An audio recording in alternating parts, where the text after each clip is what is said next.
Before diving into this incredible story, consider subscribing to the channel and hitting the bell. Every story here has something to say, and you won't want to miss a single one. Madison Taylor slid into her cream leather first-class seat on Flight 748, a soft sigh of satisfaction escaping her lips. The cabin was bathed in soft lighting, and the large windows offered glimpses of a clear sky, promising a peaceful journey to Los Angeles. She gently adjusted the sleeve of her navy blue dress, a simple yet elegant design that hugged her curves with refined simplicity. Her neatly swept-back hair revealed a serene face, imbued with a quiet confidence that few adversities had managed to shake. Today was a special day, their 5th wedding anniversary. Alexander, her husband, the charismatic CEO of Sky Vista, was her partner, her rock, the one with whom she had built not only a family, but also a shared vision. She had been waiting for this moment for weeks, eager to share this occasion in the intimacy this flight afforded them. Yet, a strange atmosphere hung in the cabin. The flight attendants, who she was used to smiling and receiving personalized attention from, now seemed detached, almost indifferent. There were no friendly glances, no courteous gestures. Madison, despite her confidence, felt a pang of surprise rise within her. She forced herself to brush it off. Perhaps she was simply being too sensitive this morning. A waiter passed by, delicately placing a flute of champagne in front of her, and she raised her glass, letting herself be overwhelmed by the gentle effervescence of the golden liquid. The slight crackling in her ears, the purr of the engines, the dim lighting, all contributed to this feeling of escape and luxury. But 30 minutes later, as she savored this moment with a tender thought for Alexander, a flight attendant approached her with firm steps, breaking the hushed silence. "Madam," she began in a neutral, almost cold voice, "we have a problem with your seat." Madison narrowed her eyes, surprise turning to incomprehension. An important passenger arrived late. The stewardess continued, her lips pursed. "We need to assign him your seat." Madison was speechless for a moment, her mind spinning. "Excuse me," she finally asked, her voice controlled but with a barely concealed hint of pain. "This seat was reserved several weeks in advance, under my name." The hostess avoided his gaze, the lower part of her eyes hiding a palpable embarrassment. "I understand, madam, but it's an order from management." The weight of those words fell on Madison like a guillotine. Her heart beat faster, a cold anger rising within her, mixed with a deep sadness. She instinctively tried to reach Alexander on the cabin's satellite phone, seeking immediate support and intervention. But before she could even dial, the device was taken from her. Distraught but refusing to panic, Madison gathered her things, marking each movement with dignity. She followed the flight attendants to economy class, a noisy and less comfortable space, far from the protective cocoon of first class. Behind her, glances were directed, some curious, others judgmental. She felt their eyes pressing down on her, as if she were a stranger, an intruder who didn't belong here. Shame rose, dull, bitter. But this wasn't just a passing humiliation. It was an invisibility, a silent denial of her identity and her worth. Madison knew this flight wouldn't just be a trip to Los Angeles. It would be the beginning of a much bigger fight. In the cockpit, thousands of feet above the clouds, Alexander Taylor stared through the windshield at the horizon, but his mind was far from the peaceful flight. His face, usually impassive and confident, was tense, marked by a simmering anger just waiting to explode. He had just learned what was happening on board. His own wife, Madison, had just been kicked out of first class. Kicked out, in her own company. The word burned in his mouth. How could such humiliation have happened? How? In the company he had built with his own hands, with a clear vision of respect and excellence, could his wife have been treated with such indifference? Worse, such injustice. Memories flooded back suddenly, brutal. He saw himself again, young and ambitious, clenching his fists in a small Chicago office, surrounded by a few friends and partners, dreaming of creating an airline that would change the rules, that would offer everyone dignified and humane service. Sky Vista was not born of a whim, but of a fight against the system, a fight to open doors where none existed. Today, the company was one of the most successful in the country. A resounding success, the result of their hard work and uncompromising ethics. And yet, such a basic incident, An injustice done to Madison had tarnished that image and sullied their name. He picked up his satellite phone, his voice firm but thick with emotion, and called the cabin manager. "This can't be right," he growled through gritted teeth. "Madison's in first class, and no one was supposed to move her." On the other end of the line, the director seemed uncomfortable. His apologies were hesitant, almost stammered. "A major investor, Mr. Taylor. He arrived late, but he demanded your seat." The words resonated in Alexander's mind like an affront. An investor? A demand? He knew the halls of power too well not to sense the shadow lurking behind those words. This demand wasn't trivial.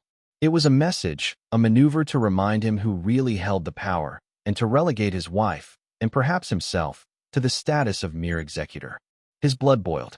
He knew, deep down, that behind this gesture lay more than a simple business claim. Perhaps an act of covert racism, an attempt to marginalize him because he was a black man at the head of a large company. Or perhaps a political betrayal, an inside job plotted to weaken his authority. Alexander clenched his fist on the receiver, his hard gaze fixed on space. Tonight, he was going to have to fight, not just for Madison, but for everything Sky Vista stood for. Upon their arrival in Los Angeles, under a late afternoon sky tinged with gold and heavy clouds, Alexander and Madison Taylor went straight to a large conference room at Sky Vista headquarters. The room quickly filled with journalists, cameras pointed and microphones held out. Their sharp eyes sought to capture every expression, every word. Madison stepped forward, calm and dignified, despite the still stinging pain of the humiliation she had suffered just hours earlier. Her face, serenely beautiful, reflected an uncommon inner strength. She took a deep breath and, before the crowd, recounted with poignant clarity what had happened aboard Flight 748. "I am the wife of the owner of this airline," she began, her firm voice carrying beyond the walls. "Yet today, I was treated like a stranger on my husband's own plane, as if my presence were a burden." A murmur ran through the room, a mixture of disbelief and solidarity. This should never happen to anyone, regardless of their social standing, background, or skin color. This kind of discrimination and disrespect must stop. Cameras flashed, capturing every word, every emotion. Madison stared straight ahead, avoiding anger, preferring to convey a message of dignity and the demand for justice. Alexander, at her side, placed a protective hand on her shoulder, symbolizing their union in the face of adversity. He too spoke, with a gravity that commanded respect. "Sky Vista has always been built on the values of excellence, respect, and inclusion," he said. "What happened today is unacceptable, and we are committed to conducting a thorough internal investigation. We will not tolerate any behavior that brings dishonor to our company or violates the dignity of our passengers." The news spread like wildfire. Social media was ablaze. On one side, thousands of messages of support poured in, applauding Madison and Alexander's courage in publicly denouncing what they had experienced. On the other, voices vigorously denounced the systemic racism that persists in institutions, even in private companies claiming to be moving toward greater equality. Their speech was more than just a denunciation of an isolated incident. It reflected a much broader struggle. Alexander knew that his personal history had shaped his character. The son of an African-American airline pilot who had fought to earn his license at a time when prejudice was even more virulent, and a teacher mother who taught him the value of knowledge and perseverance, he had grown up in a tough Chicago neighborhood. Every step of his life had been a challenge against closed doors, contemptuous stares, and stereotypes. Madison, on the other hand, came from a mixed-race family where multiple identities often led to questions and confrontations. She learned to respond to discrimination with the strength of her intelligence, her elegance, and her unwavering calm. Their fight wasn't just personal. It was the fight of millions of Americans who face subtle, but sometimes brutal, discrimination every day, whether on the streets, at work, or even in places meant to represent service and respect. This press conference marked a turning point, a call for justice, a hand extended toward a future where everyone would be recognized for their intrinsic value and not for their origin or status.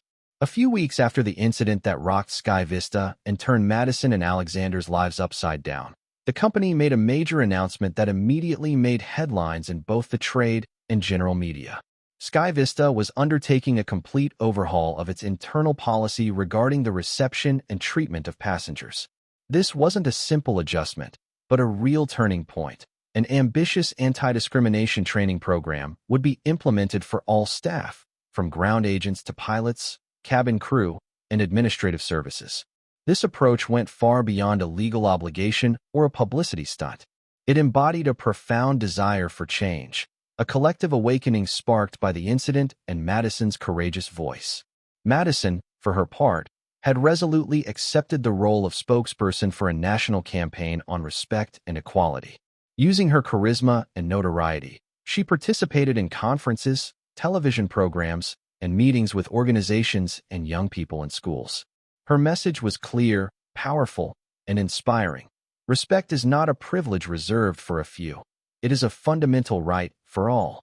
As the weeks passed, Madison became an emblematic figure in the fight against the subtle and systematic discrimination that persisted in many sectors of American society.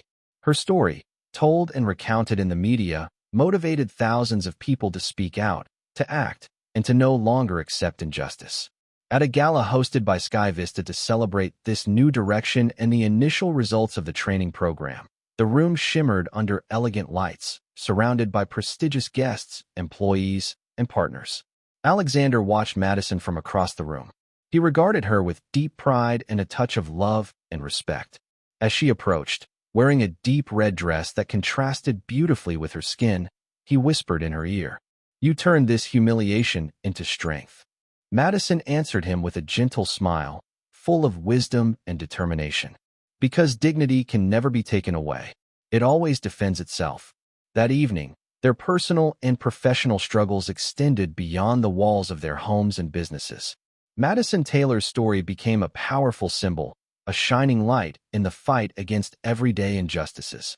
She reminded everyone that behind every title, every reserved seat, every uniform, there was first and foremost a person worthy of respect, consideration, and equality.